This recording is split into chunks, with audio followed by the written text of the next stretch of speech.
Bienvenidos a su programa Respuestas Apologéticas, un espacio en que, desde la razón, daremos respuesta a sus dudas sobre la fe.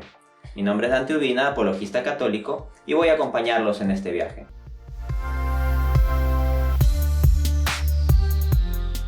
No hay tal cosa como un rechazo dogmático en el sentido de un dogma definido de la Iglesia de rechazar necesariamente la teoría de la evolución.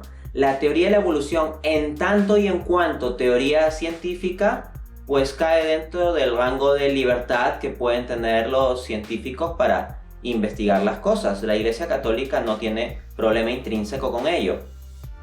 Para entender bien esto, leamos un texto magisterial, la encíclica Humanis Generis, del Papa Pío XII, en la que encontramos lo siguiente. El magisterio de la Iglesia no prohíbe que, según el estado actual de las ciencias y la teología, en las investigaciones y disputas entre los hombres más competentes de ambos campos, sea objeto de estudio la doctrina del evolucionismo, en cuanto busca el origen del cuerpo humano en una materia viva preexistente. Pero la fe católica manda defender que las almas son creadas inmediatamente por Dios. Fin de cita.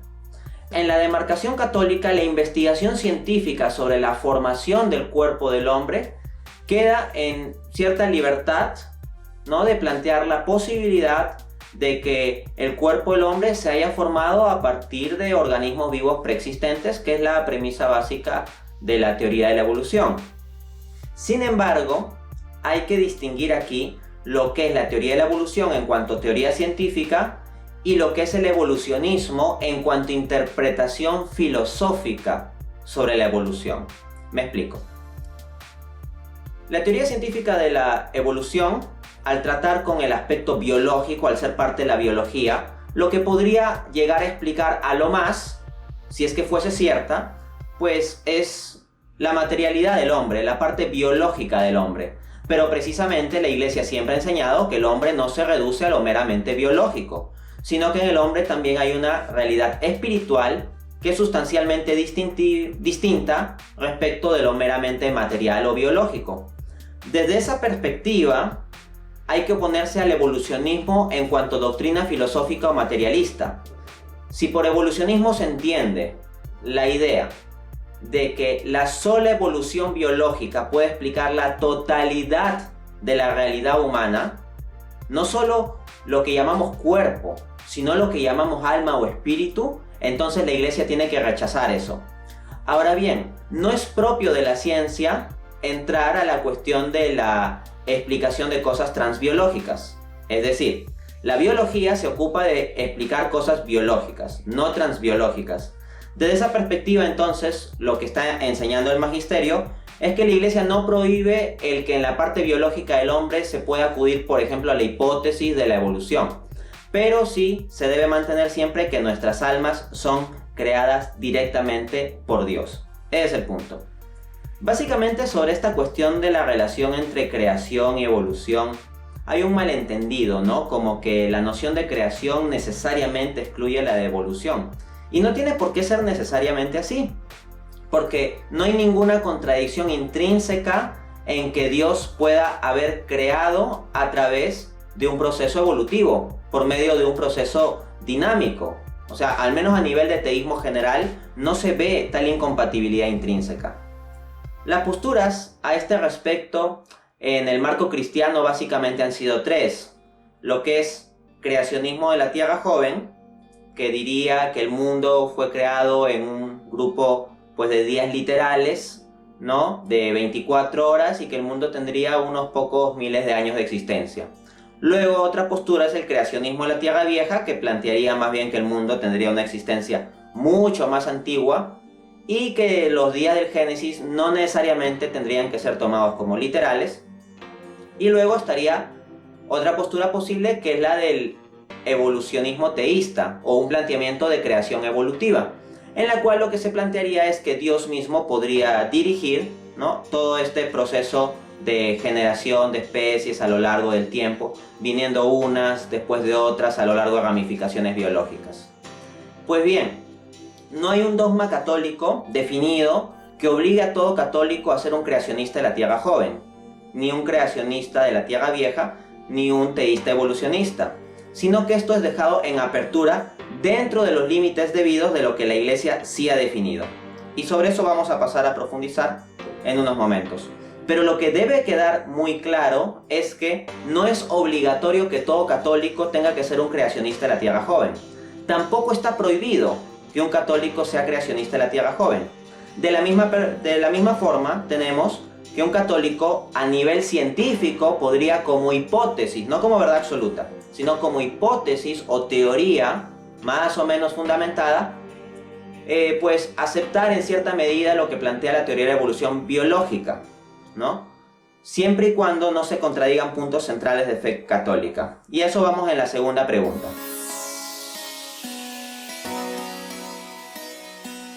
Vamos a ver lo que define la misma Iglesia, conforme lo refleja el Papa Pío XII en la encíclica Humanis Generis, que es la misma que acababa de citar hace un momento. Dice la encíclica: las fuentes de la verdad revelada y los documentos del magisterio de la Iglesia enseñan el pecado original, que procede de un pecado en verdad cometido por un solo Adán individual. ¿Qué quiere decir esto? Que en la visión católica, pues hay cierta apertura, al menos hasta el presente, respecto de si los días del Génesis tendrían que tomarse necesariamente como literales o como alegóricos. Un católico puede legítimamente mantener una u otra postura. Pero lo que todo católico tiene que mantener es que Adán es una persona individual, histórica, que históricamente de verdad cometió un pecado, el pecado original. ¿Ok? Entonces, ¿cómo podría conciliarse eso con una posible teoría de la evolución biológica? Bueno, cabe anotar que este pasaje que yo he citado de Humanis Generis está en el numeral 30, y que el pasaje que cité, en que no se prohibía el estudio de la teoría de la evolución como teoría o hipótesis, pues está en el numeral 29. Entonces tiene que haber alguna concatenación. Por alguna razón el Papa está diciendo una cosa y después la otra. Si ambas fueran evidentemente contradictorias, ni siquiera diría la anterior.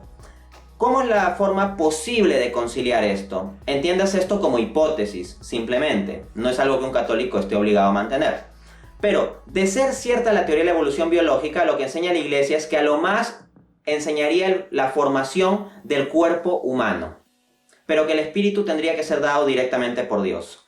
Entonces, podría haber un proceso evolutivo para la formación del cuerpo del hombre, pero solo llegaría a ser propiamente ser humano en el instante en que Dios le confiere el alma espiritual, porque la definición teológica de ser humano es que el hombre es una unidad sustancial de cuerpo y alma espiritual. Desde esa perspectiva, solo existe ser humano desde el momento en que Dios infunda el alma espiritual. ¿Y es posible mantener eso? Es posible que Dios podría haber dejado un proceso así de formación del cuerpo humano, y al momento de infundir el alma espiritual, se genere la primera pareja humana, Adán y Eva, que serían individuos históricos y reales que podrían realmente haber cometido algún pecado, que sería el pecado original. De hecho, el libro de Génesis nos abre esta posibilidad. Digo posibilidad. En Génesis 2:7 leemos: formó pues el Señor al hombre del polvo de la tierra, y sopló en su nariz el aliento de vida, y fue el hombre un alma viviente. Entonces vemos que en el hombre hay un componente que viene del polvo de la tierra, o sea, de la misma materialidad del mundo, de la naturaleza. No es algo que el hombre tenga cualitativamente distinto de forma radical respecto de los otros seres de la naturaleza. Es un ser de la tierra. Eso se podría entender como la formación del cuerpo humano en el contexto de un proceso natural de la tierra. Pero luego se dice que Dios sopló en su nariz el aliento de vida. Entonces acá tenemos un principio que viene directamente desde Dios, que no surge meramente en lo biológico, y ese sería el alma espiritual. De este modo, en el caso del primer Adán, una hipótesis posible es que su cuerpo se haya formado a través de un proceso natural, como del barro de la tierra, por decirlo así en el lenguaje alegórico, y que su espíritu se ha dado directamente por Dios. Cometiendo este primer Adán el pecado original, pues ya tendríamos garantizada la doctrina católica de un Adán individual cometiendo un pecado a nivel histórico, que luego va a ser condicionante para la raza humana.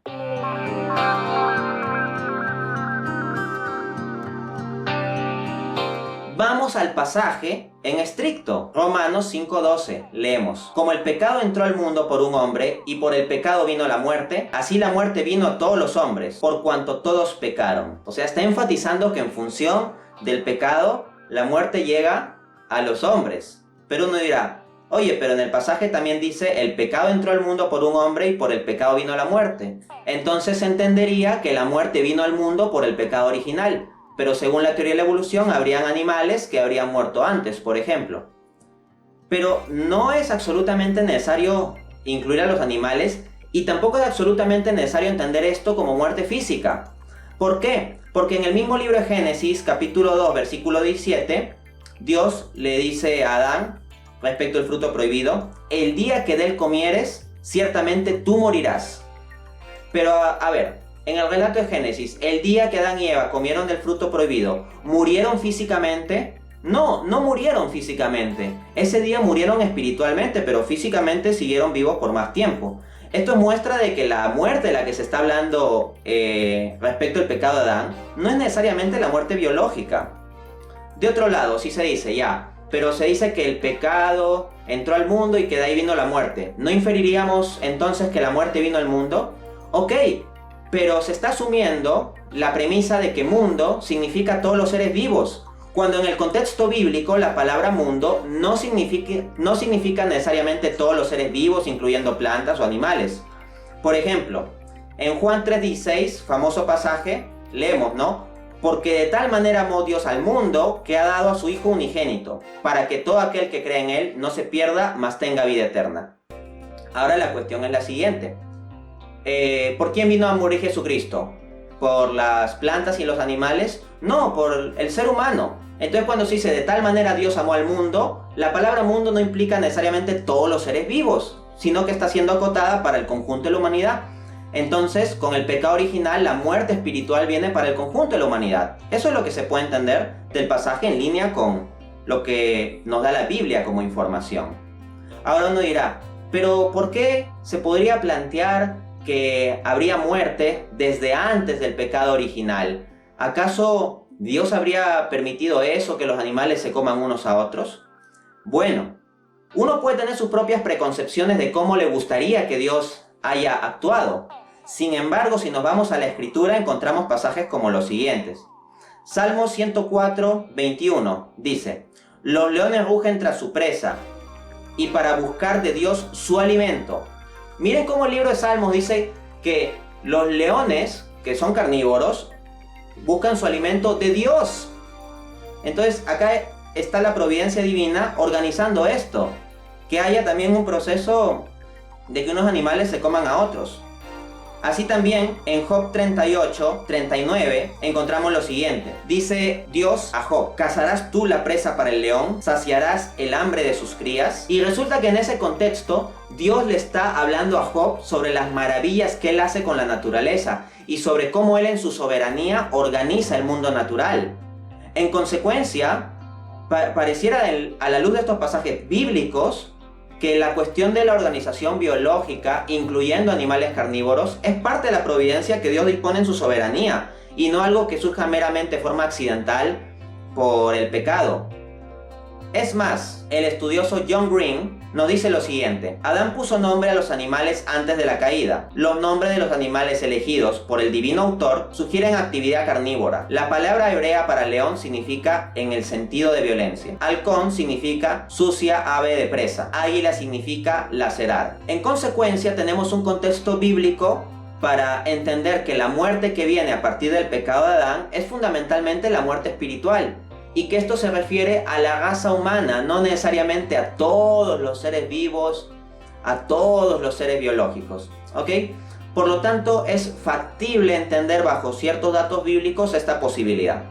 Cabe anotar que todo lo dicho aquí es como posibilidad, porque la Iglesia Católica no obliga a que el católico tenga que creer en la teoría de la evolución, ni tampoco sostenerla de forma dogmática. De hecho, un católico no debería sostener de forma dogmática ninguna teoría científica. Solo se sostiene como dogma lo que la Iglesia defina como tal, ¿no? Hay una cierta libertad y bajo esa libertad puede ser entendida este conjunto de hipótesis, estas posibilidades. Y bien, eso es lo que hemos dilucidado por el día de hoy. Nos vemos en un siguiente programa.